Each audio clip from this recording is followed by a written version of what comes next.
meaning the Trumps avoided paying hundreds of millions of dollars in taxes. Growth, a trust designed to pass wealth between generations. In 1995, Donald Trump and his siblings began to take ownership of most of their father's real estate empire while avoiding hundreds of millions of dollars in taxes. He did so by creating two grantor retained annuity trusts, also known as GROTs, one for dad and one for mom.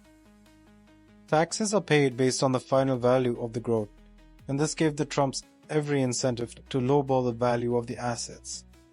That's exactly what they did. Take, for instance, the Fontainebleau apartments.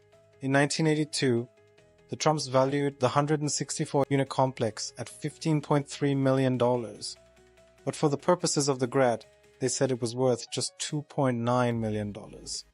They then broke up the ownership of the apartments, giving almost half to Mary Trump, Fred Trump's wife.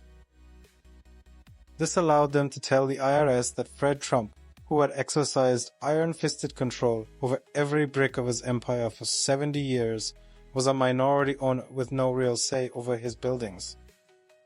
This reduced the value of the empire by an additional 45%, which dropped the Fontainebleau's value to just $1.6 million. Using the same aggressive techniques, the Trumps transferred nearly all of Fred Trump's real estate holdings into the Grats, including several shopping centers and more than 6,500 apartment units.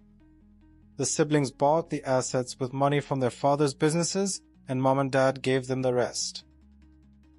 When the Grat transfer was completed in 1997, the Trumps claimed that those 6,500 apartments were worth just $41 million.